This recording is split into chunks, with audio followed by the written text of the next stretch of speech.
todos a esta charla de formación de Crismón, el 18 de mayo de 2024. Hoy contamos con Ángeles Blanco, que nos va a hablar sobre la discriminación que sufren las mujeres LGTBI dentro de la sociedad, ¿no? Sobre todo ya más enfocado hacia la discapacidad. Y bueno, para hablar un poquito de ella, es abogada, experta en derecho LGTBI y en la discapacidad. Actualmente trabaja en la defensa de personas con parálisis cerebral en la Confederación ASPACE y la defensa de mujeres con discapacidad víctimas de violencia en el CERMI de mujeres.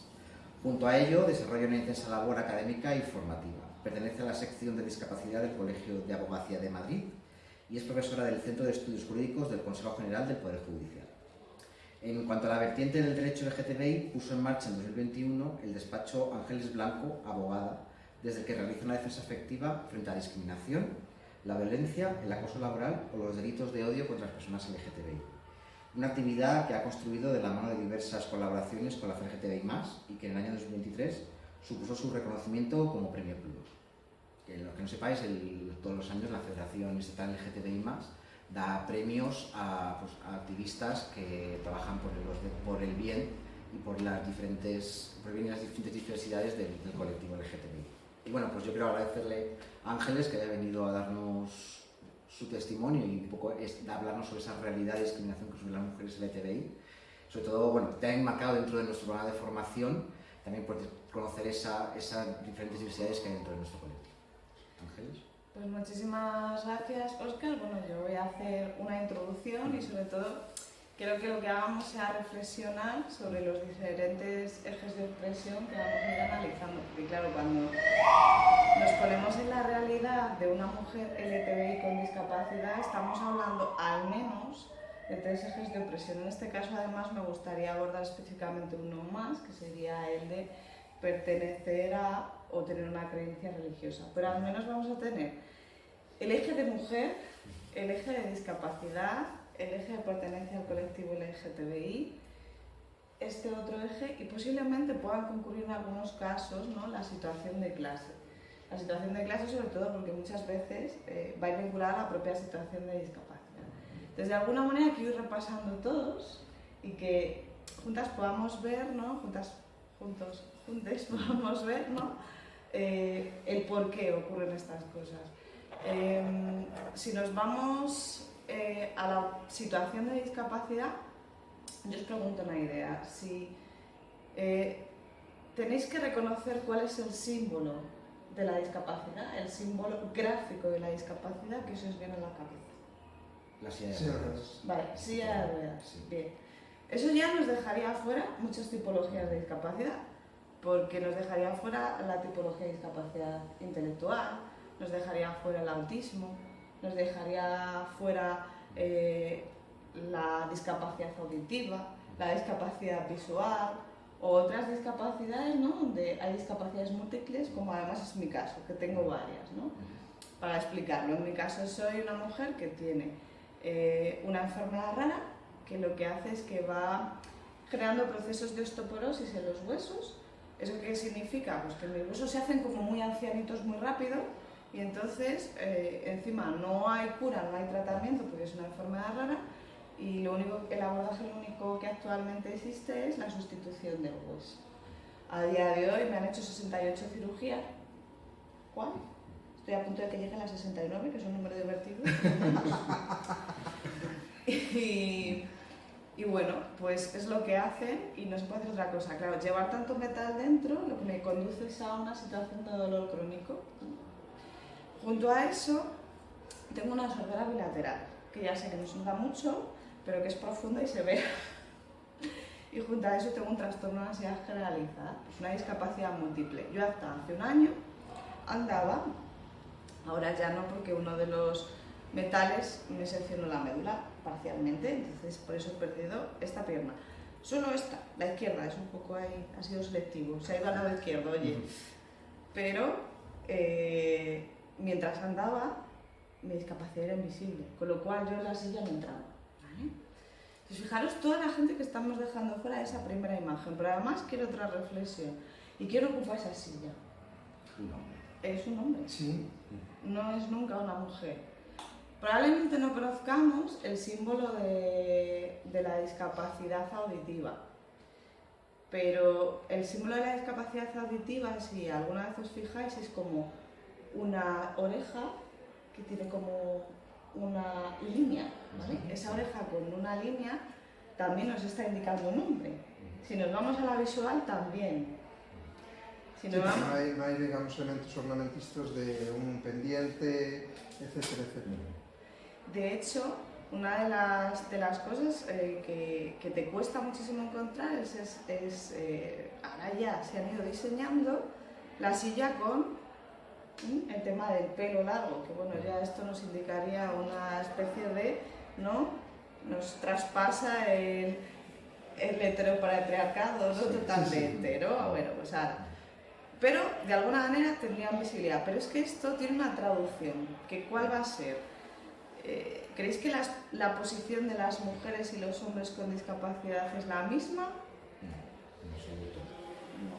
O sea, por lo que yo te contaba, ¿no? Cuando estábamos buscando la imagen para la formación, yo solo encontraba imágenes de hombres. De mujeres no encontraba, con madres LGTBI no encontraba, solo hombres, no encontraba hombres. Muy poco, pero solo hombres. Muy poco y solo hombres. Y eso metiéndonos en el ámbito LGTBI, que encima va a agudizar todo esto. Pero si incluso nos quedáramos solo en el eje de la discapacidad, efectivamente la situación no es la misma y en muchos términos. Voy a contar solo algunas de las cosas. ¿Quién dirige las organizaciones de discapacidad? Hombres.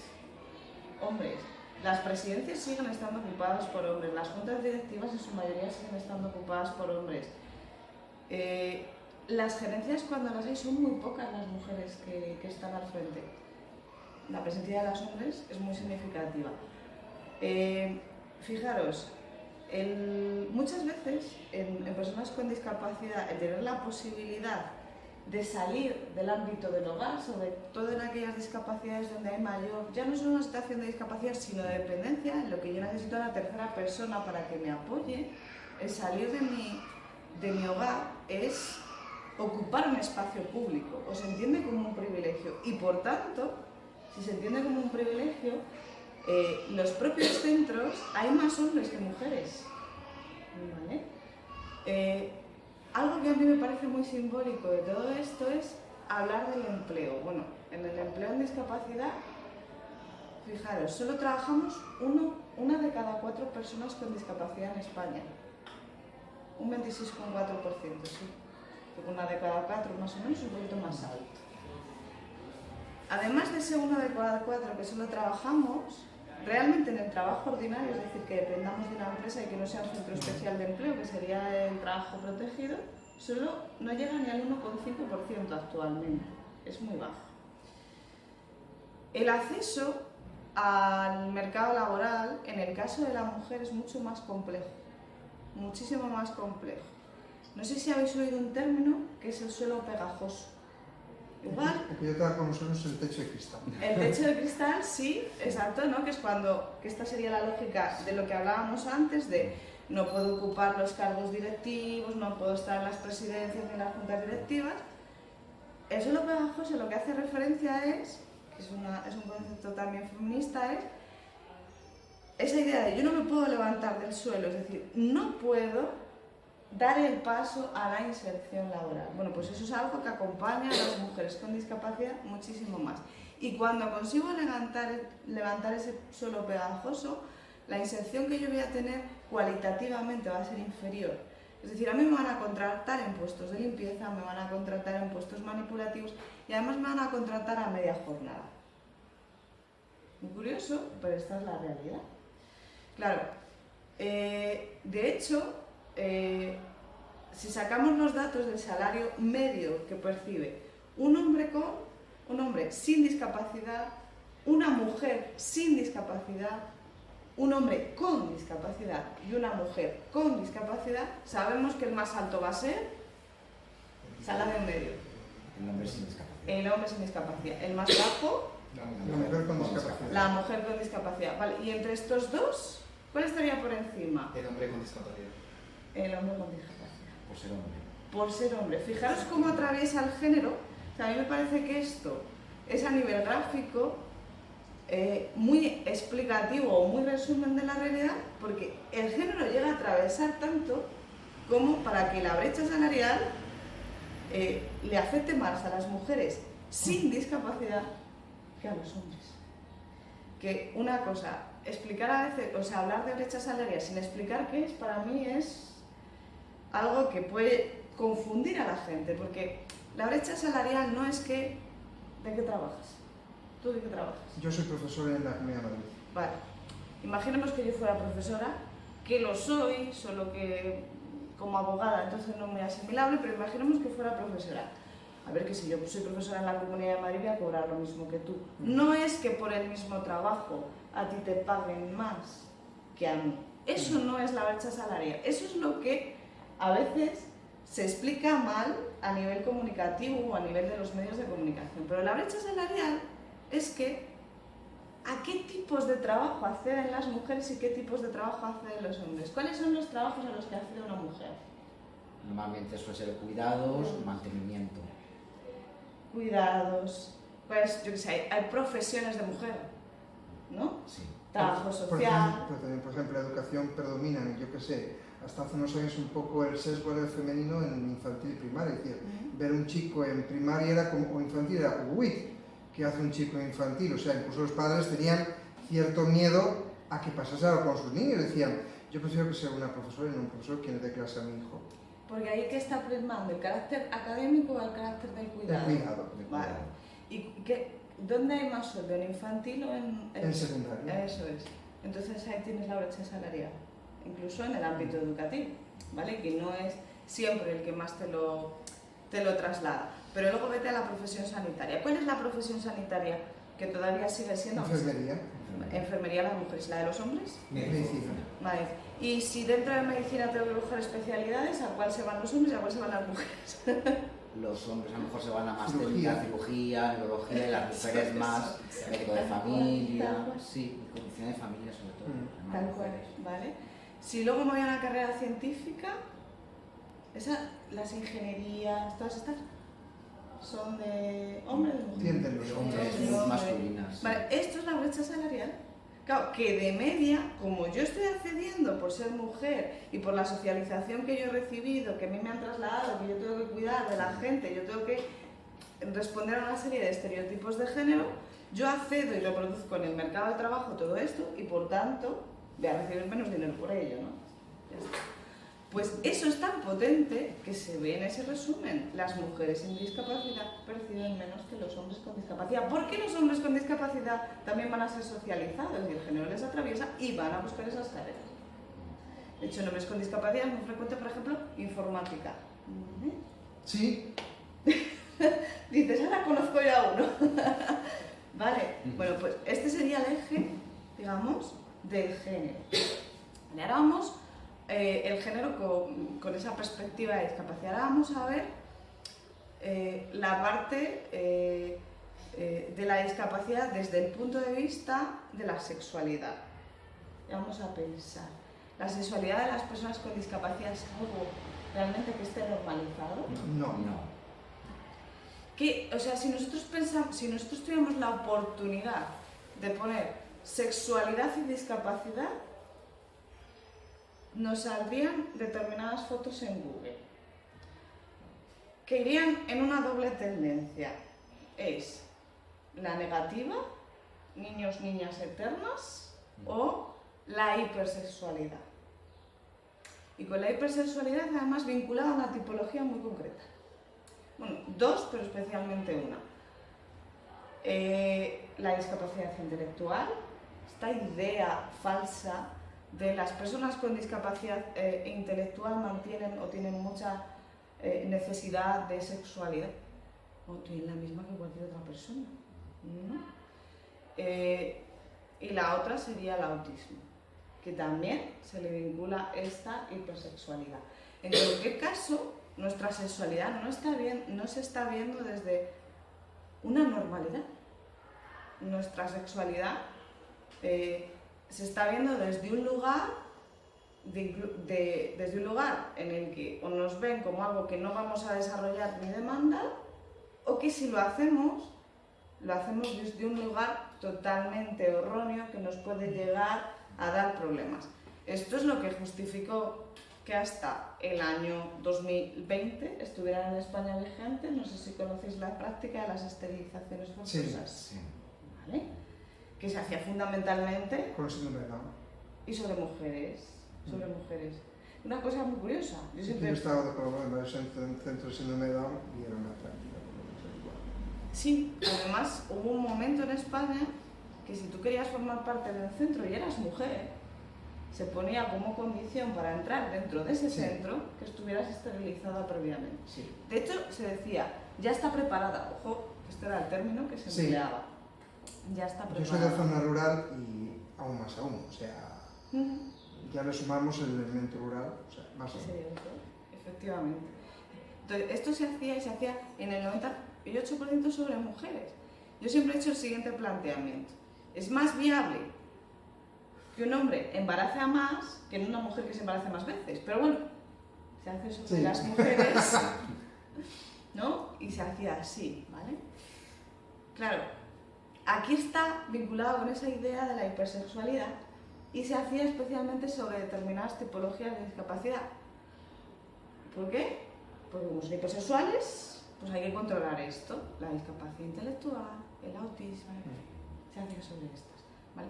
Eso ya no se puede hacer en España, pasó a ser ilegal, aunque a mí me preocupa una cosa, no se puede hacer porque legalmente no te lo dejan, o sea, porque antes tenías que pedir a un juzgado que se pronunciara con 2 ginecólogos que dijeran que esto está muy bien, ahora te dicen no, esto es ilegal, pero hay una cosa que es tremenda.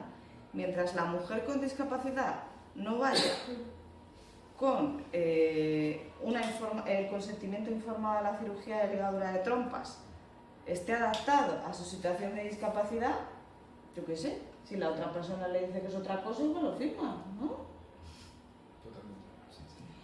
O si tiene una situación en la que comunicativamente emplea comunicación alternativa, pues porque no habla por sí misma, que esto es algo muy desconocido, eso de, yo siempre digo, recordemos a Stephen Hawking, que hablaba a través de una tablet, bueno, pues eso es comunicación alternativa. Y eso es muy frecuente, por ejemplo, en la parálisis cerebral, ¿no? Bueno, pues esto, en la parálisis cerebral, en el daño cerebral, en el autismo, en el Parkinson, bueno, hay muchas tipologías que lo tienen. Pues esto, si yo tengo al médico delante, en este caso al ginecólogo, y no le puedo decir, oiga, no quiero, porque no conoce ni cómo me estoy comunicando, pues también me pueden viciar el consentimiento. O sea que sí, están ilegalizadas, pero en tanto cuanto no existan esos recursos, yo creo que se pueden seguir haciendo, solo que por la puerta de atrás, lo cual es hasta más peligroso. Bueno, en cualquier caso, nuestra sexualidad no se ve, no está naturalizada, no es algo que se mire de frente. Es más, para las familias muchas veces, yo que doy muchas formaciones y hago trabajo tanto con las personas con parálisis cerebral como con los profesionales como con las familias, muchas veces cuesta un poco encajar mirar de frente a la sexualidad que tenemos las personas con discapacidad. Y está esa parte también de, ¿y esto cómo lo hago yo, no? Ese pudor que despierta la sexualidad hace que el acompañamiento pues no sea natural. Oye, no pensamos que es una actividad más de la vida diaria, ¿no? En todo lo que tiene que ver con la sexualidad siempre lo cargamos de un elemento diferencial tremendo, ¿no? Claro, hay que pensar en todas las tipologías. Yo siempre digo que hay una inclusión a doble velocidad. No es lo mismo una persona con una discapacidad física, una discapacidad auditiva, una discapacidad visual, que tienen más posibilidades de autonomía, incluso en términos de empleabilidad somos las que trabajamos, y una persona con una discapacidad intelectual, un autismo, una sordoceguera, una parálisis cerebral, etc. O una situación de salud mental. Porque estas son las que están dejadas de lado. Y esta, en términos de sexualidad, pues también ocurre. Y claro, aquí es tratar de acompañar a las personas para que realmente naturalicen y desarrollen su sexualidad en términos de normalidad. Si no, hay muchas veces, sobre todo cuando van creciendo, porque su desarrollo madurativo muchas veces no es el mismo. Entonces, ¿qué ocurre? A lo mejor no te van a demandar esto pues exactamente a los 15 años, a lo mejor te lo demandan a los 18 o te lo demandan a los 20, ¿no? Pero si yo miro para otro lado, no canalizo esto, ¿qué puede pasar? Que tengan conductas de frustración. ¿Ah? Es una parte de tu vida que conforma la dignidad humana de cualquier persona y que tú les estás arrancando de raíz simplemente por el hecho de tener una discapacidad. Si esta es la situación base cuando estamos en el marco de la heterosexualidad, si a esto le sumamos la diversidad sexual, esto es como ciencia ficción dentro de la discapacidad. Y digo ciencia ficción porque ni siquiera las organizaciones de la discapacidad están preparadas para asumir esto dentro. Bueno, pues por ejemplo, yo soy profe de filosofía y de valores y llevo ya 3 años en la última evaluación trabajando con las figuras de la mujer en la sociedad actual, pues para situaciones de injusticia, por ejemplo, lucha medio ambiente, etcétera, etcétera. Y por ejemplo, por eso abrí ahora el móvil, Bárbara Feich, Baxman, la trabajo en clase con los chicos y por ejemplo los chicos ahí alucinan, dicen, ah, pero una persona con discapacidad tiene vida sexual. Claro. Entonces es que en su mente está que una persona con discapacidad es imposible que tenga vida sexual. Pero porque no se naturaliza. El problema es que si tú no expones que algo estoy hablando existe, de adolescentes actuales, claro, o sea, sí, pero de si chicos tú no, de tú no ESO. expones que algo existe, es como el que cierra los ojos y no ve. En plan, si tú no dices, pues mira, estas personas también tienen sexualidad o realmente se trabaja como algo normal, tú ahí puedes decir, oye, pues esto existe. Pero si realmente no lo has visto nunca, ¿cómo vas a saber que existe? ¿No? Yo te diré, o sea, yo a nivel experiencial propio, o sea, mi discapacidad no es sobrevenida. Lo que pasa que no se detectó hasta los 27 años. No se detectó porque como no se detectó la enfermedad rara, yo, porque la ansiedad generalizada sí se detectó y es algo que tengo desde los 15 años. Pero claro, el estigma de la salud mental es tremendo. Yo decía, esto yo no lo reconozco, que no me atrevía.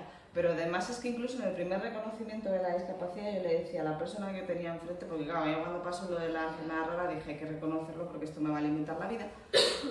Yo le decía, pero no ponga usted lo de la ansiedad generalizada. Y me decía, pero vamos a ver, que es algo que también te limita. Yo, sí, pero que es que entonces no me va a contratar nadie, no lo ponga usted en el certificado. Y me decía, pero es que no tienes que entregar el certificado, que tienes que entregar solo la parte donde pone porcentaje de discapacidad. Digo, ya, pero eso luego lo piden, ¿qué? O sea, no quería que nos reconocieran bajo ningún concepto el tema de la ansiedad generalizada. Bueno, en cualquier caso, yo la reconozco tardíamente a los... Me viene, o sea, bueno, por mí está, bajo mi punto de vista, está desde los 15 sin reconocer, que es cuando estalla el trastorno de ansiedad generalizada, y la reconozco cuando surge el tema físico, peor reconocimiento a los 27, que se formalizará a los 28. Hasta los 28 yo tenía, y era vista socialmente desde una lógica absolutamente normal. Yo podía tener relaciones sexuales como cualquier otra persona. A partir de los 28 yo pasé a ser vista socialmente, que además esto es tremendo porque me decían, eres asexual, y digo, que eso es una identidad en sí misma, ¿no? Lo que me estás llamando es niña eterna, pero bueno, vale. Y eres virgen, y yo decía, carajo. Me he hecho virgen a los 28. O sea, ya no solo basta con que en el momento de la cirugía, como a mí en la espalda me estiraron y crecí 6 centímetros, que eso no lo puede decir todo el mundo, sino que pasé a ser virgen socialmente. Entonces, yo de repente estaba en los canales de ligue y lo primero que me decían es, bueno, pero entonces teniendo discapacidad, tú no tienes experiencias sexuales. Y yo decía, hostia, ¿por qué siempre la misma presunción? Claro. Siempre, siempre. Y ojo, pasa esto y pasa la contra, ¿no? No tienes experiencias sexuales. Y ahora, como no las tienes, yo te voy a tutorizar y te voy a enseñar todo en esta vida. Es como, bueno, igual, a lo mejor, no sé, igual a lo mejor te enseño yo a ti, no sabemos aquí. Esto no tiene nada que ver con la discapacidad, pero fijaros los estigmas y los estereotipos cómo funcionan y qué resultado tienen, ¿no?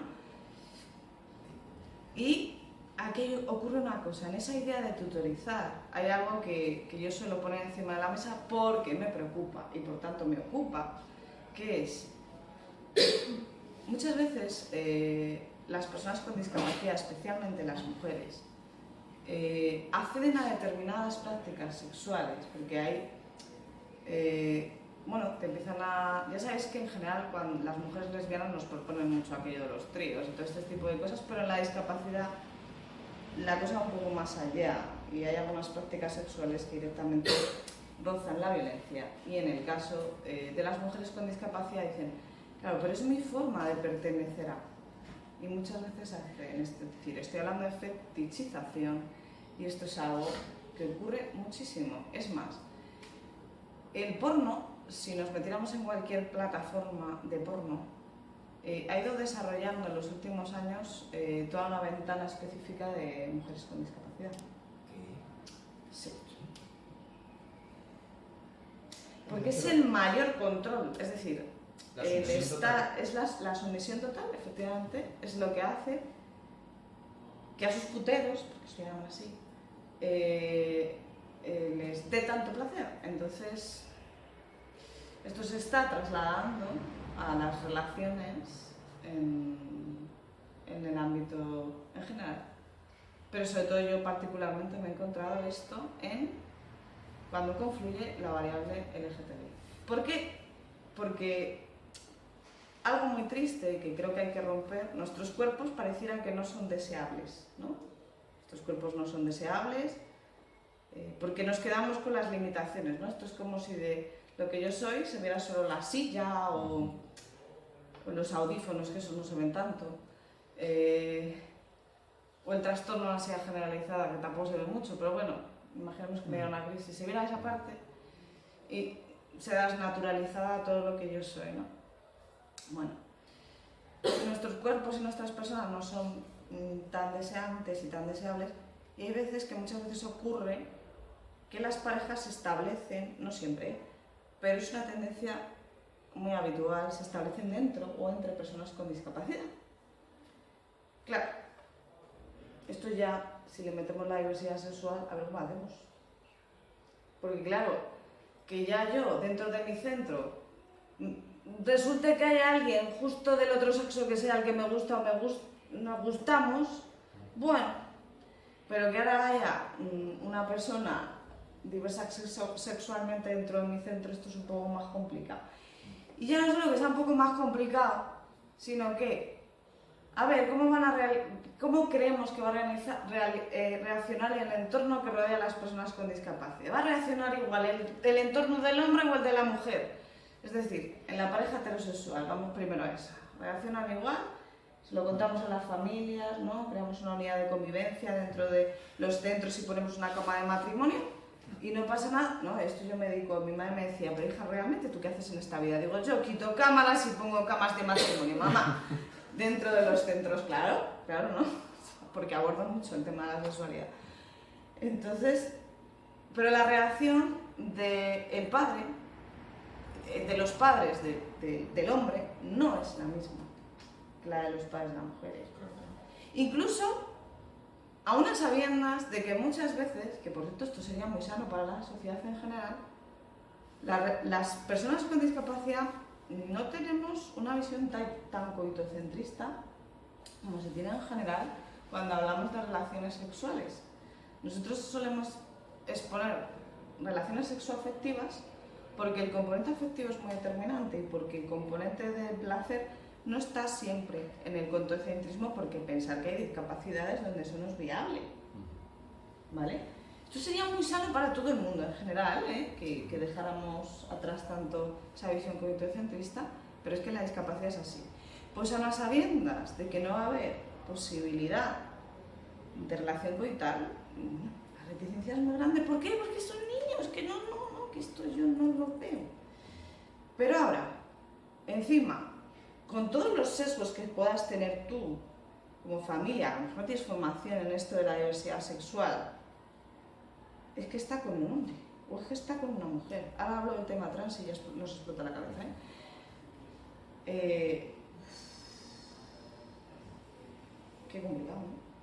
De puros estereotipos en nuestro ámbito, en el ámbito gay, estaba acordando de un chico que conocí una vez que está en silla de ruedas y claro, lo que la gente me preguntaba era si era entonces solamente pasivo. Para una silla de ruedas. Cuando él era el activo. Porque tú ahí estás presuponiendo, te estás fijando, en vez de poner el foco en las capacidades de la persona, la desnaturalización que se hace, ese es el capacitismo.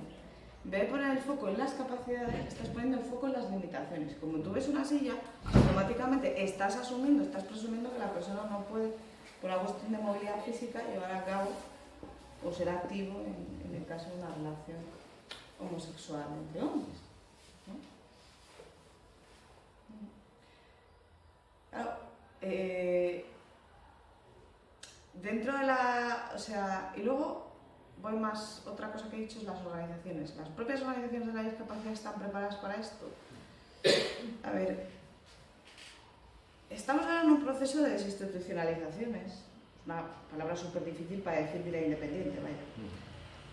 Que es entender que no es las personas con discapacidad quien nos tenemos que adaptar a lo que la organización diga y levantarnos a las 8 de la mañana, desayunar a las 9, irnos al taller que tú decidas por mí, después comer a la 1:30, después echarte la siesta y luego a las 8 cenas y a las 9 como mucho estás en la cama, ¿vale? Sino que al revés, ¿no? Es la organización que tiene que girar. Aún así, falta muchísima inversión para que esto sea realidad, porque tanto no haya profesionales, me cuentas cómo se hace, y la otra es la inversión también en las propias estructuras. A lo que voy es que muchas veces las habitaciones son compartidas. Claro, ¿cómo se hacen esas habitaciones compartidas? ¿Cómo se estructura esta cuestión? Las habitaciones compartidas son compartidas y los módulos están diseñados por sexo.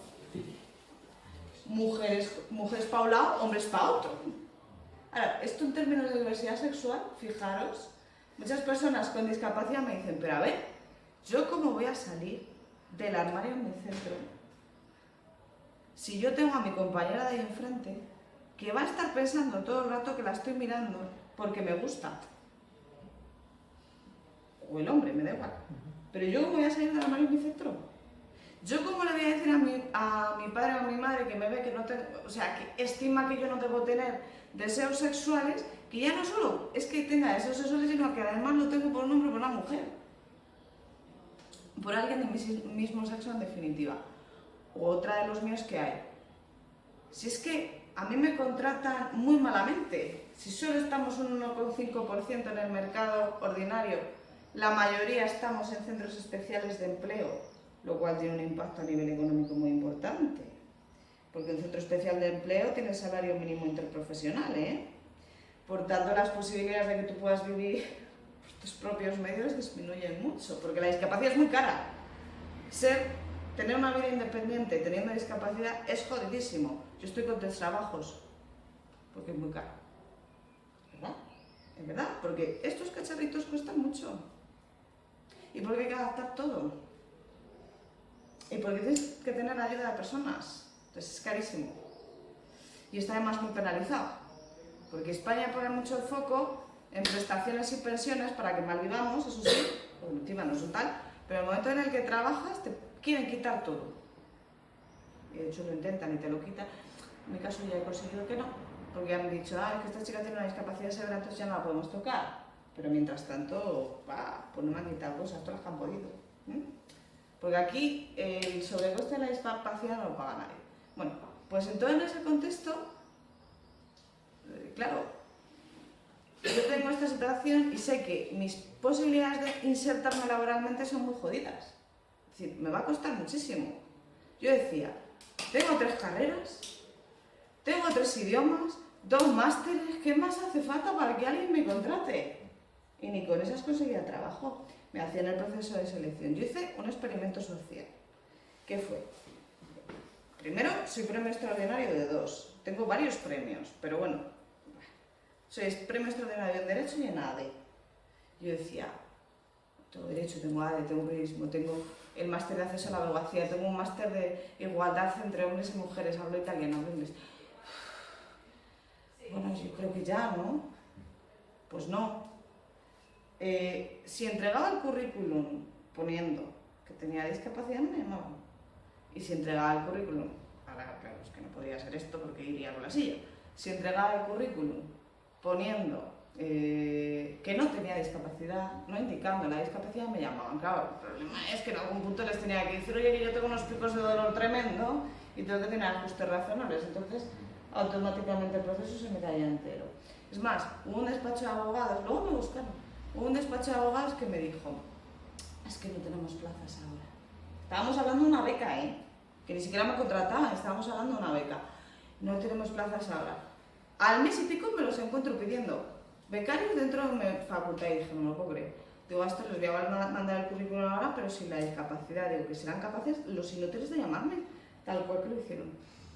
Digo, pero si soy la misma persona. Bueno, a mí me costó muchísimo la apuesta en mi caso, porque me contrataran. Luego, una vez he roto eso, el suelo pegajoso, pues claro, ya os digo, los despachos incluso empezaron a decir, oye, pues parece que está algo de inteligente eres. Podemos, la vamos a empezar a llamar, sí. Y yo dije, no, pues ahora no me intereséis vosotros a mí. Ahora voy a montar yo el mío, que leches, ¿no? Y voy a montar el mío sobre todo porque yo defiendo a personas con discapacidad, personas LGTBI, eso es lo que pasa cuando no está. Pero que esa es mi experiencia, pero la es en general las personas con discapacidad. Y lo que me dicen es... Una pregunta, ¿y las ayudas que hay estatales para inserción laboral en personas con discapacidad, eso no fue un incentivo, por ejemplo, para la contratación? Pues mira... A ver, es cierto, a raíz de lo que tú has dicho, que además era justamente en el ámbito de la limpieza. Yo tengo varias amigas con discapacidad y son limpiadoras. Te voy a contar... Pero, por ejemplo, en el ámbito educativo nosotros tenemos un tanto por ciento en las oposiciones para gente con discapacidad tanto intelectual como discapacidad física. Y esas plazas no se cubren, o sea, me refiero, que no se cubren, que si quedasen vacantes no se acumulan con plazas de personas sin ninguna minusvalía. Probablemente esto que voy a contar ahora aquí no lo veréis fácilmente, pero yo lo voy a contar tal cual, con la cirugía por dentro de donde están los problemas de inserción laboral. Nos vamos al ámbito del empleo público, ¿vale? En el empleo público tú no es que apliques, efectivamente hay un 7% de plazas reservadas, que por cierto se quiere ampliar, entre otras cosas, porque personas con discapacidad en España somos un 10%. Entonces, bueno, hay un 3 que dices tú, bueno, ¿y estos qué? Vale, de ese 7% hay un 5% para toda la discapacidad y un 2% para la intelectual, que por cierto la intelectual no es la que menos inserción laboral tiene, porque como se mueven, te lo digo así de bruto, la que menos inserción laboral tiene es el autismo, ¿vale? Y la parálisis cerebral y la sordoceguera, ¿vale? Bueno, aún así ellos tienen su cajón, digamos, específico, ¿vale? ¿Qué ocurre? Que junto a esa asistencia a esos cajones hay algo que la gente no conoce que se pide, que es, tú aplicas al turno específico en una oposición de discapacidad y apruebas la oposición, la apruebas. Y luego tienes que pedirle al centro de discapacidad que te emita un informe de actitud que diga que tú eres apto para el desarrollo de las funciones del puesto de trabajo. Y entonces a ti llegas al centro base y te dicen, a ver, uy, esta persona, pero si no se mueve, ¿y cómo va a escribir en el teclado? Y yo le diría, con asistente personal, porque lo que importa es su intelecto. Pero no, te dan informe de actitud negativo, con lo cual has aprobado una imposición y no te puedes insertar laboralmente. O un caso que yo luché y dije, porque una de las cosas que hay que hacer es eliminar el informe de actitud, pero no solo en el ámbito del empleo. Consigues que le den el informe de actitud favorable. Ya dices, vale, esa persona tiene que ir con el asistente personal. ¿Quién paga al asistente? Porque el asistente personal es una prestación que se calcula en base a los ingresos que tenga la persona y su patrimonio. Claro, si tú te insertas laboralmente, tus ingresos aumentan, ¿no? Sí. Vale, bueno, pues tu prestación disminuye. Con lo cual, aunque la asistencia personal digan que es para el empleo, en España hay una contradicción legal brutal. Porque si tú te insertas laboralmente, tienes menos horas de asistencia personal. En definitiva, ¿qué te va a pasar? Que te van a dar menos asistente personal, por tanto, gran parte de tu salario lo vas a tener que dedicar al asistente personal si es que no te sale a deber y acabas pagando por trabajar. ¿Vale? Eso en el empleo público. Ahora vamos al empleo ordinario, a las empresas, no, digamos, privadas, ¿no? Porque ordinario sería también el empleo público. La cuota no es de un 7, la cuota es de un 2. ¿Vale? Eso lleva siendo así desde el año 82 y no se ha cambiado.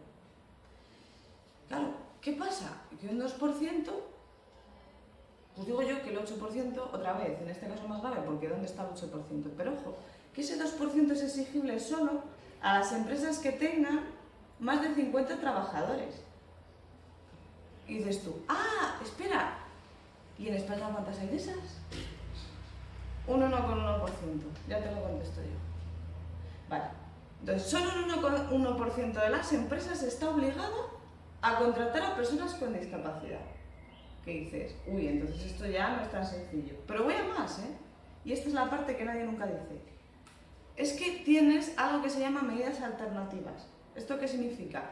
Que tú como empresa, digamos, más o menos grande, tienes la opción de cubrir ese 2% con personas con discapacidad o, en su caso, donar ese dinero a las organizaciones de la discapacidad para que trabajen por la inserción laboral. Entonces, claro, ¿qué hacen las empresas? Oye, pues yo me quito el mochuelo de en medio, dono el dinero y santas pascas. Con lo cual, la inserción en una empresa privada es complicadísima.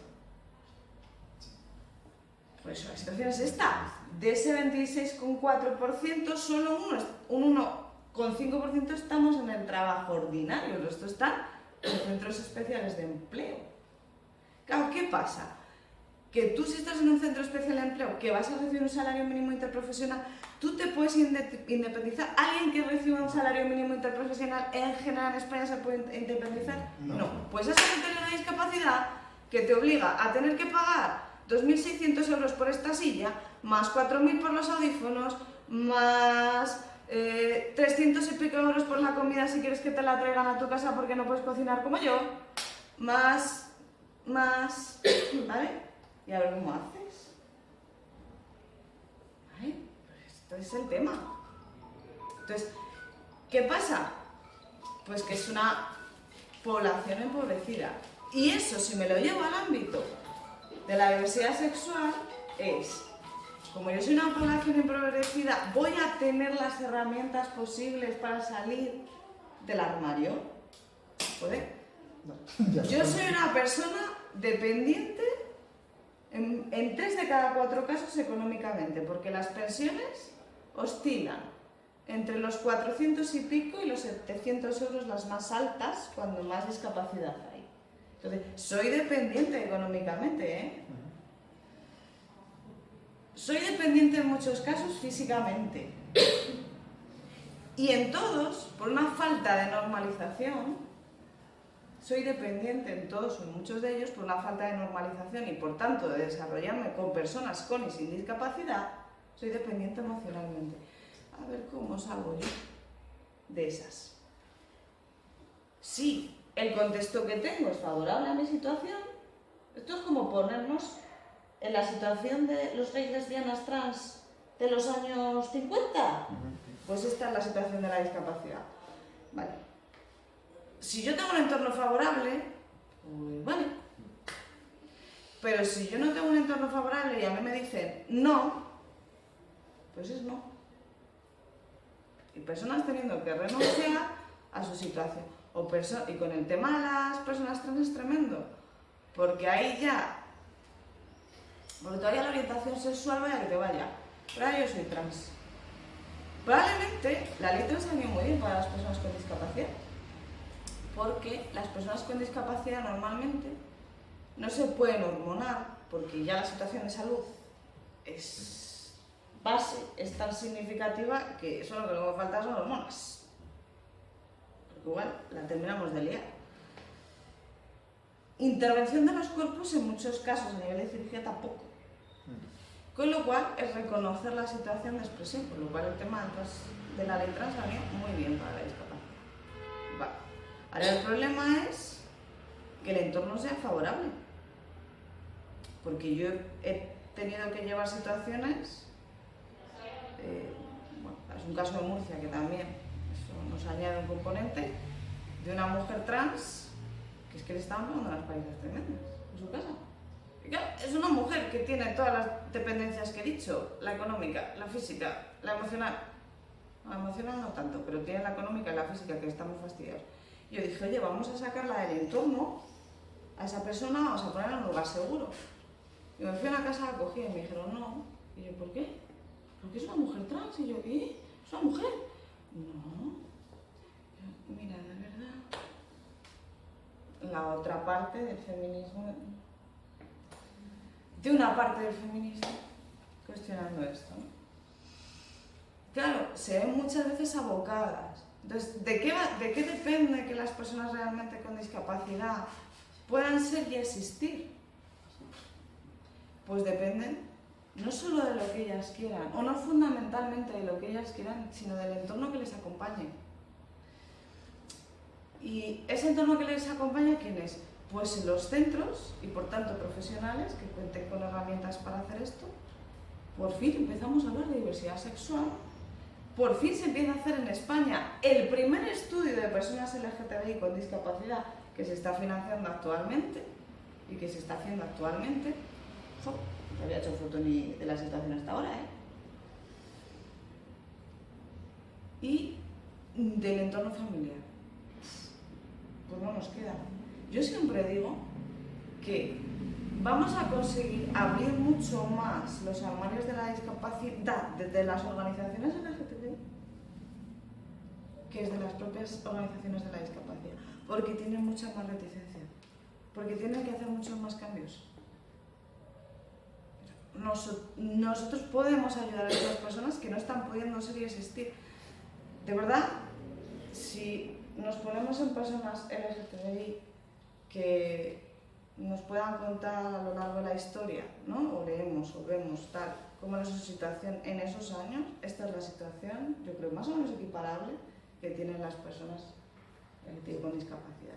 Si además soy mujer, el elemento que tengo, o la parte que quería decir de mujer, es que las mujeres con discapacidad no cubrimos los estereotipos de género. ¿Cuáles son los estereotipos de género? Cuidar y parir. Como fines. Cuidar. A mí me ven, ¿cómo va a cuidar esta? Mira cómo está. De hecho, normalmente, uno de mis grandes sueños es ser madre.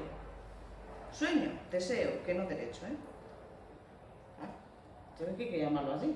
Derecho a la maternidad no existe, es un deseo. Es como el derecho a la sexualidad, ¿no? Es un deseo. La sexualidad es consensuada. La maternidad es un deseo, es decir, yo como mujer feminista me niego a explotar el cuerpo de otra mujer. Yo como mujer con discapacidad biológicamente no puedo, solo me faltaba, pues si me rompes más huesos de los que tengo. Ahora, la vía de la adopción o el acogimiento sería mi vía, ¿no? ¿Qué me ocurre a mí? Que en la vía del acogimiento y la adopción, a la hora de sacar el informe de actitud, pues es que a mí me lo van a dar negativo. Porque tenemos una visión capacitista del cuidado. ¿Y por qué digo que tenemos una visión capacitista del cuidado? Pues que entendemos que el cuidado es cuidado físico. Ostras, pues ese es el único que se puede sustituir. Pero el cuidado emocional, que es el que crea ciudadanía, es el único que no se puede sustituir, ¿eh? Que tú puedes tener a un padre o una madre perfectamente delante de la persona y que sí, que le pueda cambiar el pañal, pero que luego esté enganchado al móvil, ¿eh? No haga ni caso. Esa visión capacitista del cuidado la tendríamos que romper. Tanto no encajamos en ese rol de género, desde luego, del cuidado, ¿no? Luego el tema de parir, pues eso, muchas de nosotras no podemos. Con lo cual, a nosotras no se nos ve como mujeres. Se nos desnaturaliza totalmente. Ahora esto me lo voy a llevar a las mujeres lesbianas o bisexuales. Venga, me van a las dos, ¿eh?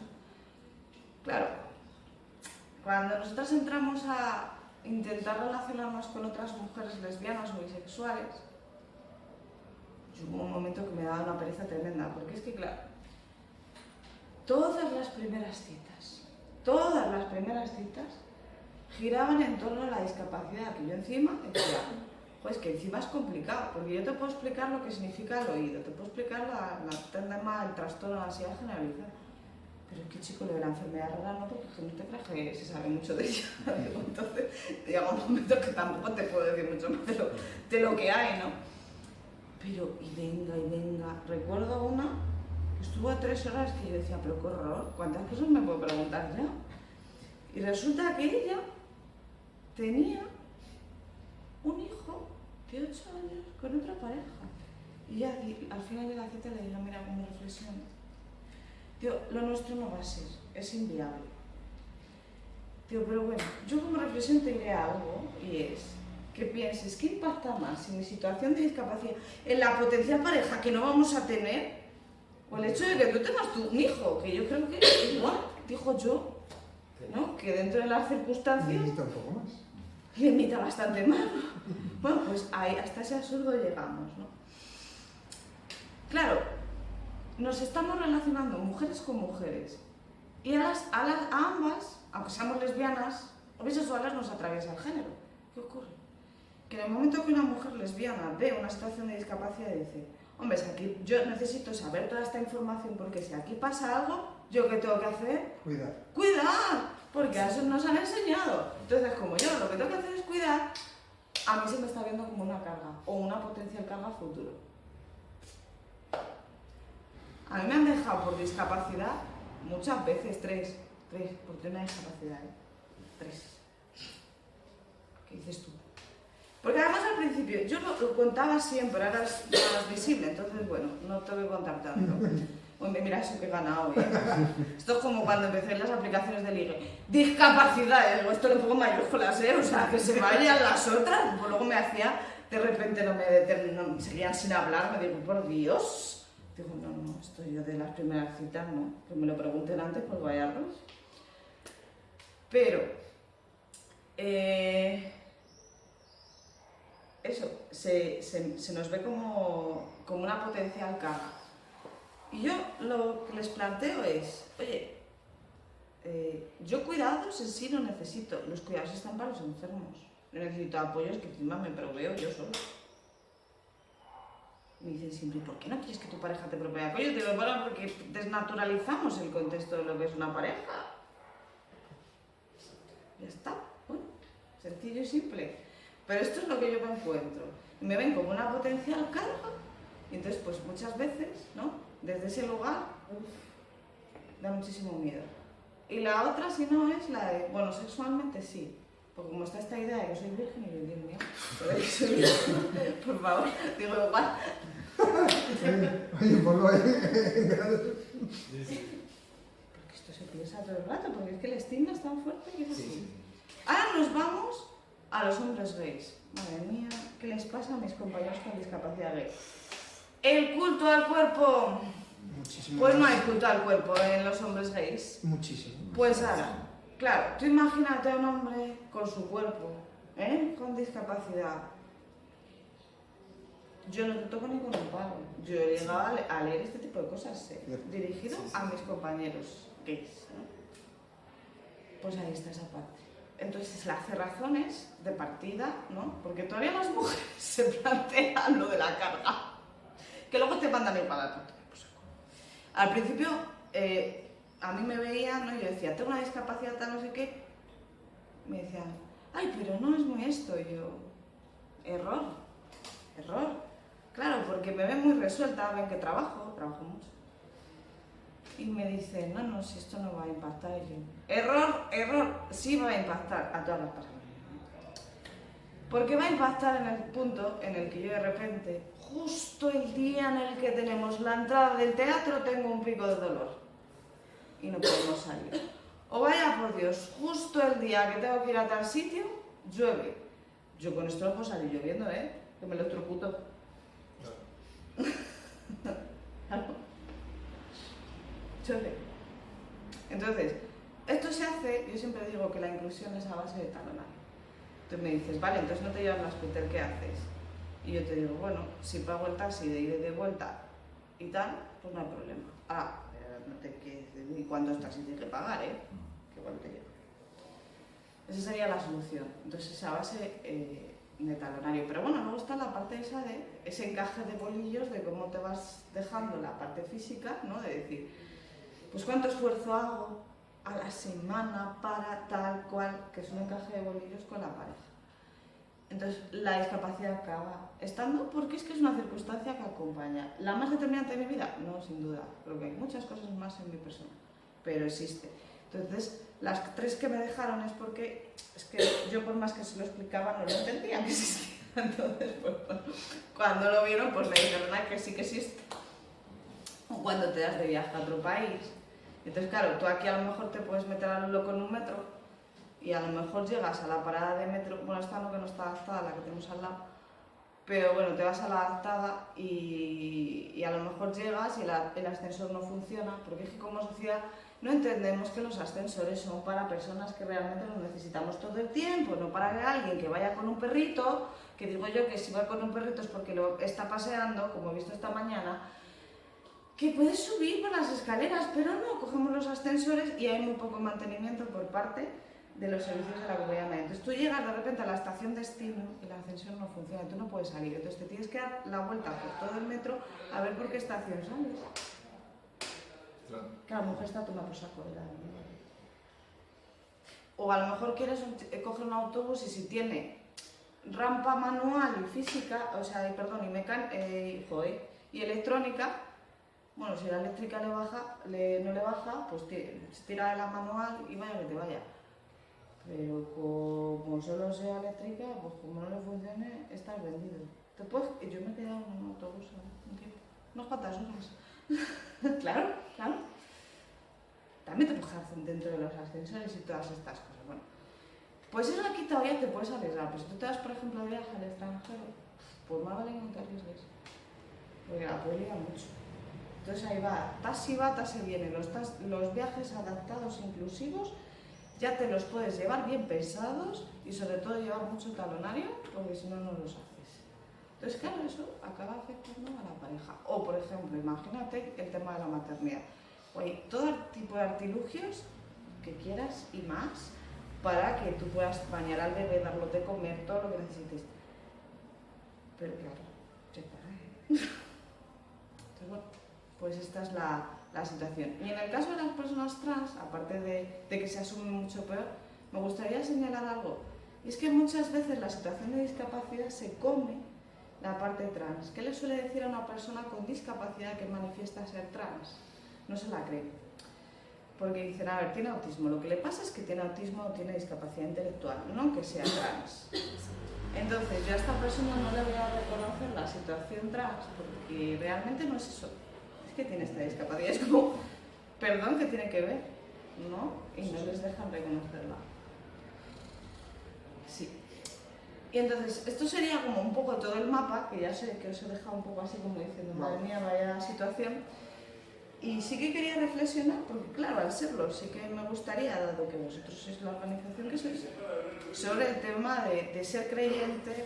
Yo digo siempre que me falta ya que diga que soy musulmana y entonces ya tengo la diversidad dentro de la diversidad. Ser mujer, LGTBI, tener una discapacidad y creyente soy dentro del cristianismo, con lo cual no es muy diverso esa parte.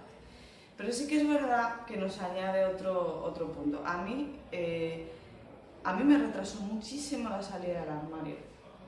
Yo sentía que eran dos situaciones incompatibles. Yo había estado muy vinculada además había sido monaguilla, que en mi caso fui durante muchos años, encima siendo mujer, yo que siempre lleva un poco la contraria en todo y lo seguiré haciendo, y había sido monaguilla. Luego me había metido dentro de una asociación cristiana que son las Joaquina de Vedruna, que hacían pues mucho tema de voluntariado, tanto durante el año como durante el verano, etc. Había estado años y años y años con todo esto. Y de repente, pues más o menos 17, 18 años, empiezo a pensar que igual me gustan las chicas y los chicos. Ahora explico esto con más detalle. En ese momento no me entra la idea del lesbianismo tan a fuego, sino la de la bisexualidad. Y digo, pero esto no puede ser, porque es que esto, que es muy importante para mí, va a suponer la renuncia. Tengo que elegir entre una cosa y otra, ¿y cuál elijo? Eso me quebró muchísimo la cabeza y me costó mucho salir del armario, ¿no? No es fácil, por eso me parece que es muy importante que organizaciones como esta existan, porque no es fácil salir del armario siendo LGTBI, siendo creyente, no es para nada fácil, porque sientes que tienes que renunciar a algo que es muy importante para ti. Luego además, yo tuve una cosa que yo no sé si les ha pasado a todo el mundo, pero desde luego a mi hija, dentro de los ejes de opresión dije, ¿de verdad esto también? Yo hice el Camino de Santiago con las vedrunas esta que os digo, entonces yo llego a Santiago y me confieso. Yo, con mis 18 años, yo ya digo, toda valiente, a este señor le voy a contar yo, este que está aquí, que tiene 60 y no sé cuántos años o 70, le voy a contar yo lo de las mujeres, bueno, que casi me excomulga.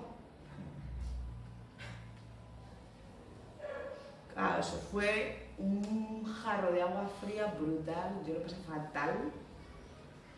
Y bueno, lo que hice fue optar por el tema de la orientación sexual, abandonando lo otro. Yo, de hecho, yo he tenido múltiples crisis de fe en mi vida porque sentía que eran incompatibles y porque me las hacían ver incompatibles, ¿no?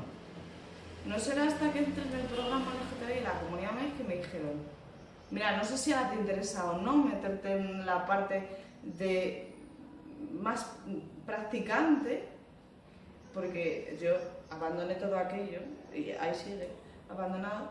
Dice, pero que sepas que hay asociaciones LGTBI, la debí nombrar, no me acordaba, que recogen esta parte. Y yo, pues qué importante. Digo, ya me calma solo saber que existe. No sé si algún día me pondré en contacto. Mira, tú por dónde. Digo, pero ya me calma saber que esto existe, ¿no? Y que hay personas que están pasando esto también como yo. Y a mí me supuso eso. ¿Por qué digo que salí como bisexual? Uno, estaba... Aparte de que asumir que eres bisexual es mucho más fácil que asumir que eres lesbiana. Muchísimo más fácil. Y luego yo tenía otra cosa y que me confundía muchísimo. Estaba el tema, ¿no? Católico, que yo decía, a ver, ¿qué hago con esto? Y luego que yo miraba a las mujeres y decía, no te dirás tú que me atrae mucho tampoco, así físicamente que yo diga. Miraba a los hombres y decía, pues que tampoco te creas tú. Digo, esto es un jaleo que te cagas. Entonces, claro, ¿qué me atrae a mí una persona o qué me atrae a mí una persona? Todo el aspecto emocional. Entonces, a mí eso ya era como el ingrediente que me faltaba para decir, bueno, yo no sé cuál es mi orientación ni nada. De hecho, yo tengo un pasado, que esto lo suelo contar poco, porque, bueno, cuando los espacios son más cortos, pues creo que hay que ir un poco más al grano. Tengo un pasado, un hombre con el que casi me caso encima. y bueno, yo decía, cuando ya dejé ese hombre, cuando me pasó esto de la discapacidad, que es un golpe, un shock vital tan grande el que yo vivo, yo decía, yo tengo que solucionar esto porque yo realmente no estoy muy conforme con esto de la bisexualidad. Hay algo aquí que me chirría, ¿eh? Y entonces es cuando empiezo a estudiar otra vez, ¿no? Y me enamoro de una mujer encima de 10 años menor que yo y yo decía, claro, lo encajé y dije, bueno, tienes que salir de esto, encima con la discapacidad me habían echado del trabajo, todo, con la discapacidad.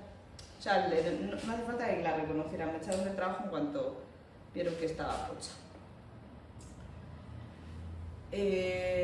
Pues, bueno, me quedé en una situación económica muy basura hasta que me pude reponer de aquella, ¿no? Y ahora sí dije, no, a ver, pero tú, congruencia, es decir, pasé la mano a esta mujer, pues ya está, pues dije, a este chico, y así lo hice. Pues yo decía, ostras, pero es que yo lo que estoy comentando aquí no tiene nada que ver con la anterior, ¿no? No sé yo, esto es un jaleo. Y entonces ya descubrí que no, que esto no tenía nada que ver con la bisexualidad, que era algo que era mucho más fácil de afrontar también con el tema de la creencia religiosa. Porque bueno, de algún modo, ¿no? Podía decir, bueno, pues soy bisexual, a ver si me tiro más a lo heterosexual y lo hago compatible. Es verdad, para mí fue un verdadero trauma. Es verdad que esta parte no la suelo contar tanto, ¿sabe? Siempre la medio desgozo. Pero en este caso dije, la voy a contar más, ¿no? Porque creo que me podrán ellos compartir su propia vivencia, ¿no? De cómo esto es así. Me imagino, aunque esto no lo he reflexionado, con suficiente madurez o con suficiente análisis como para ver cómo interacciona a nivel de discapacidad. Y claro, si ya de por sí tenemos todas las circunstancias estas y le añadimos la parte de que sean creyentes, pues yo creo que va a ser un eje más en la rueda, ¿no? Yo creo que más abajo de lo que está la situación LGTBI con discapacidad es difícil que baje, pero bueno, yo creo que les haría todavía ponérselo más difícil. Con lo cual, bueno, pues sois la primera organización así que yo luego me han pedido más, ¿no? Ahora, pero la primera fuisteis vosotros y me alegra mucho que lo hayáis hecho porque si se acerca a la persona con discapacidad, pues que la acojáis y que la prestéis apoyo es importante. Podéis preguntarme sobre los diferentes tipos de discapacidad, algunas cosas a considerar, porque también os puedo Pregunta, tú decir. comentaste un poco que, claro, en el ámbito, claro, en discapacidad cogíamos, ¿no? Y decíamos, vale, pues es la mujer la que es más minusvalorada, ¿no? En el ámbito nuestro, en el ámbito LGTBI, ¿consideras que vosotras, las chicas lesbianas, lo tenéis más fácil con discapacidad que los chicos con discapacidad o...? No, lo tenemos más difícil nosotras, de hecho. Antes como comentaste y tal, ¿no? Y cuando comentaste en nuestro caso el culto al cuerpo, que es bestial, entonces yo me venía a la mente pues chicos que he conocido y sinceramente... Sí, pero son más visibles al menos. De hecho, la única organización que existió de la discapacidad, digo existió porque se quedó sin fondos, fue Tetris, que igual la conocéis, fue una organización que se fundó de discapacidad LGTBI, la fundaron hombres gays y fue creada por hombres. Nosotros no estábamos. No solo esto, sino cuando llegan los momentos del orgullo, yo digo que es un momento álgido de trabajo para mí. Pero digo que es un momento álgido de trabajo para mí porque solamente hablamos de forma visible dos mujeres, una mujer trans ciega y yo. Somos sumamente invisibles, nosotras. Porque está esa parte también de qué lugares ocupamos dentro de los espacios, los miedos se acrecientan, ellas están más, o sea, todo lo que hilado, ¿no? Ellas permanecen más tiempo en el ámbito del hogar, nosotras permanecemos más tiempo dentro del ámbito del hogar, nosotras hacemos peor al empleo, nosotras tal. Entonces, y luego está algo que en general a las lesbianas le ocurre, que es la propia naturalización de los afectos invisibiliza. Pero yo me veo que nunca puedo conseguir testimonios de mujeres LGTBI. En cambio, planteas hombres y los sacas. Los sacas. Luego ellos se enfrentan a esa situación de rechazo, también depende mucho qué discapacidad. O sea, no es lo mismo una discapacidad física muy agudizada que una persona pues con un autismo que sea un TA1, ¿eh? O sea, no me vayas a un TA2 y 3, que estos son más gravemente afectados y ya los expulso. O si es una discapacidad intelectual que sea leve, o una auditiva leve, o una tal, esta gente, y sobre todo, como tienen más visibilidad social, de hecho es que son los que han emprendido el camino. Ya te digo que hasta que no salí yo un poco con esta temática no había mejores que hablar. Y esto es muy heavy. Yo al principio cuando preparaba toda esta charla, en nivel España, no estamos diciendo a nivel, yo que sé, un pueblo, una ciudad, sino a nivel España. un país. España. De hecho, claro, es que en el orgullo este año tengo ya diferentes comunidades autónomas, porque es que no puedo plantear que ninguna compañera con discapacidad hable, no quieren. Y muchas veces se echan para atrás, es que, ya te digo, su situación económica es peor, su situación de dependencia es peor, algo que no he dicho, pero son las grandes cuidadoras, las mujeres con discapacidad son las grandes cuidadoras. Y hay veces cuando analizábamos la ley de violencia de género, sabéis que, la macroencuesta de violencia de género, hay una parte que tiene la violencia estructural, ¿no? Donde se ve el tema de los cuidados. Y yo sacaba la diapositiva y decía, fijaros el tema de la violencia estructural. Y me decían, claro, de mujeres. Digo, sí, pero ¿son mujeres? ¿Qué tipo de mujeres? Y me dicen, mujeres.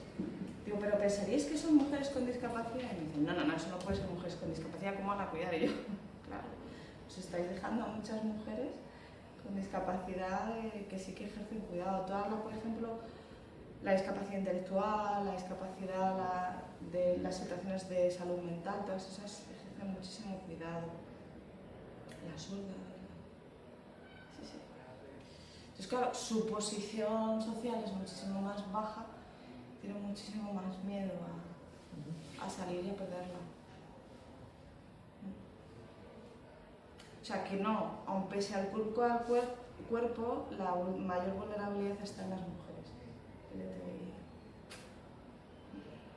Eso se reproduce igual. El género es tan determinante que el ejemplo que he puesto antes de la brecha salarial, en el caso del LGTBI nos activa igual. Es decir, ocurre lo mismo. Si le quitamos discapacidad, sois más visibles los hombres. Pero además con todos esos condicionantes de mayor vulnerabilidad social, mayor dependencia económica, el suelo pegajoso es tremendo. Entonces, claro, si tú no vas a poder económicamente trabajar, si tu dependencia emocional, que está peor trabajar en ellas, es mayor, porque te han enseñado así, muy difícil que salgas. Y hacen renuncias mucho más. Y vamos ya a decirles que exposición pública,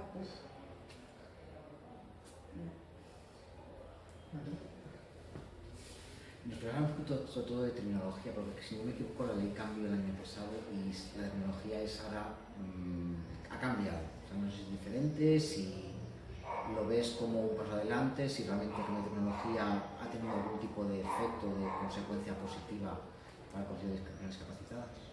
En cambio, la Constitución del artículo 49, que nos llamaba disminuidos, encima masculino, disminuidos.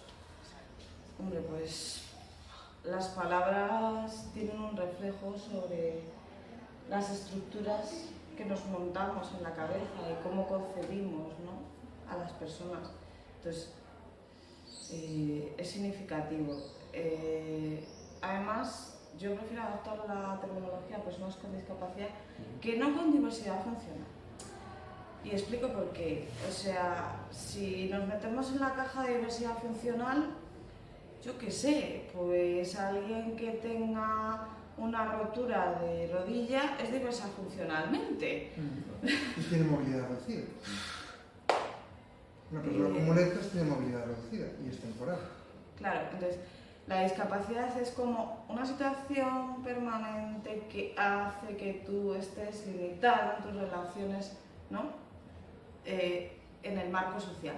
O que estés limitado siempre y cuando el marco social no se adapte a ti, ¿no? Si yo tengo la rampa que tengo ahí, dejo de estar limitada. ¿Vale? Es decir, ¿cuándo estoy limitada? Cuando la sociedad solo piensa en un único tipo de persona que puede caminar, que puede escuchar, que puede ver y que puede comprender en igualdad de condiciones. Sí. Si la sociedad piensa en eso, entonces sí me limita, si no hay esa limitación, ¿no?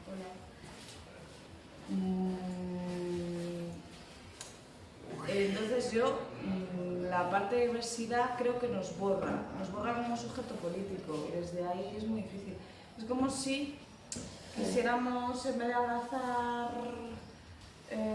la homosexualidad y el maricón, pues quitarlo. Pues yo creo que nos borraría como sujeto político, desde Ana Bollera, etc.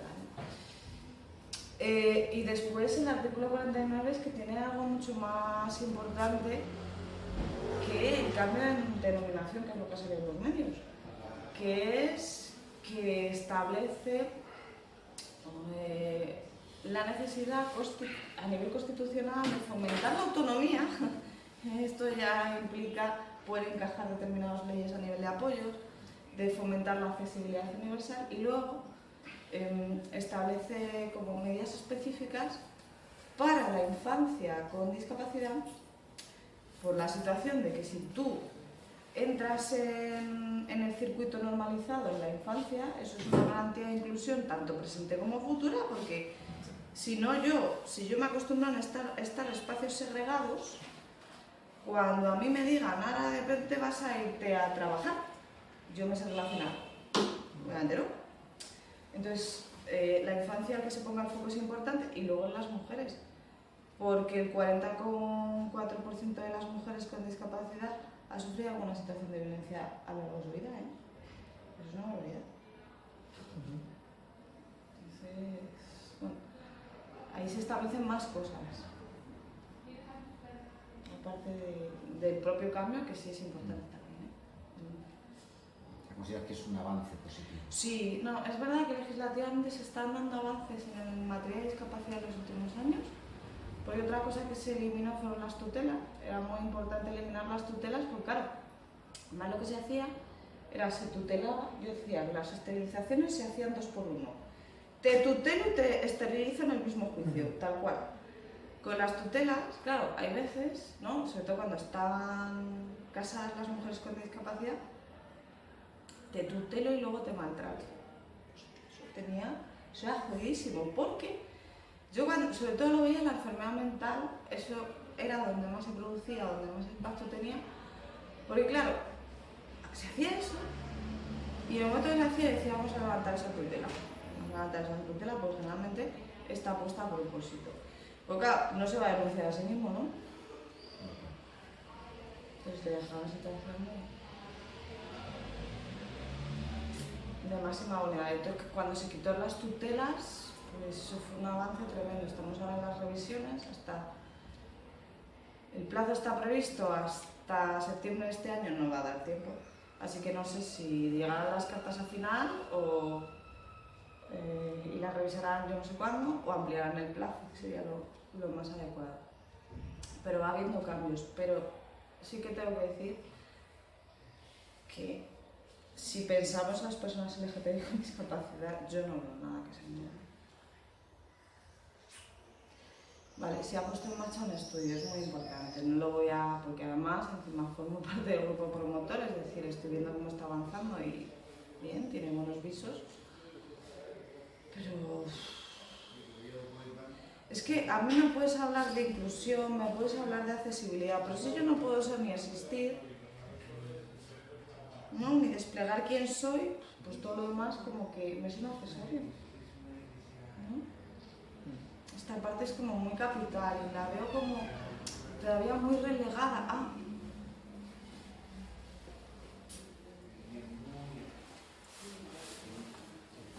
Perdón, una frase que antes has dicho un poco de pasada y no sé si la he entendido bien. Dice, yo en los centros quito cámaras y pongo camas de matrimonio. ¿Ha dicho eso? Sí, tal cual. Que... Porque había en los centros de discapacidad, y todavía en algunos lo hay, con la idea de no sea que se me caigan por la noche, cámaras en las habitaciones. Claro, evidentemente, o sea, vamos a ver, eso es una vulneración de la intimidad absolutamente inconstitucional e indefendible por ninguno, es una línea roja absoluta. Pero existir existe todavía en algunos centros. Entonces, claro, si estamos en el punto de las cámaras, me tengo que centrar primero en quitarlas, ya pondré las camas. Pues si ese es el punto, no puedo hacer los 2 pasos a la vez. Y las camas sería el generar unidades de convivencia, ¿no? Es decir, vale, estar en un centro, pero ¿por qué? Si es una pareja, vamos a empezar con que sea pareja consolidada, porque otra cosa por el momento sería muy difícil en discapacidad en los centros, ¿eh? O sea, tema de rollo de una noche es muy complicado. Pero eso sería el generar imagínate parejas que han llevado, me acuerdo una que fue muy feliz que lo hiciera y muy triste a la vez, porque yo di la charla en el año 2019, se genera una unidad de convivencia con esa pareja, eran hombre y una pareja heterosexual, y ella muere en la pandemia. Vivieron un año juntos, es que llevaban siendo pareja, no sé si 16, y no les habían dejado estar juntos en una cama de matrimonio. Vivir juntos. Esto es una pareja hetero. Yo hay centros en los que he conseguido poner las camas de matrimonio en parejas hetero, pero no en parejas homosexuales. O sea, el mismo centro me está poniendo la cama de matrimonio en parejas heteros y me la está negando la pareja homosexual, ¿eh? No hay ninguno que haya conseguido ponerlo en una pareja homosexual todavía. Como mucho les han dejado espacios de intimidad, ¿eso qué quiere decir? Que les han dejado estar juntos, para lo que sea, durante X tiempo, pero no les dejan vivir juntos. Yo esta frase se la decía, porque claro, mi madre me veía hablar de todo esto y decía, pero hija, ¿cómo bajas? ¿Hasta qué punto bajas el derecho? Digo, hasta el de la realidad de las personas. O sea, yo no puedo contar, tienes derecho a la intimidad desde un punto de vista abstracto a las personas con discapacidad. No, esto se traduce en esto. Vamos a ver cómo lo conseguimos. Y claro, sí, el punto de las cámaras y las camas está ahí, ¿eh? Pero que en vías de trabajo, ¿eh? Y yo homosexual, ninguna. Y tengo una pareja homosexual en un centro y no me ponen la cama. No me dejan vivir. ¿Y qué respuestas te dan a ello? Me dicen que es que la pareja no está lo suficiente afianzada, porque uno de ellos no lo tiene del todo claro. Me ponen la excusa de que uno de ellos tiene un poquito de intelectual, que no mucho, para poner el peso en la situación de discapacidad y con ello negar la LGTBI, que es la estrategia de ese hombre. Lo hacen especialmente con las personas trans, pero también la parte de la homosexualidad, cuando ya la tenemos que poner en serio, llega también esa lógica, ¿eh? Pues bueno, Ángeles, muchísimas gracias. Se acaba el tiempo, pero... Ha sido espectacular, ¿eh? Yo te agradezco. Sinceramente, apoteósico. Muchísimas gracias. Muchísimas gracias, de Pero verdad. fuera de Agradezco serie, un- ¿eh? o sea, vamos. Fuera de serie, o sea, en nuestro ámbito ya te digo, quizá es un cuestionamiento, pero hace pupa, ¿eh? O sea, los compañeros, amigos y demás, cuando vean el vídeo y demás, alguno más que otro seguramente se va a salir las lágrimas cuando lo vea porque hace pupa, ¿eh? O sea, te hace pensar muchas cosas que dices, ostras. Así que Muchísimas gracias. muchas gracias.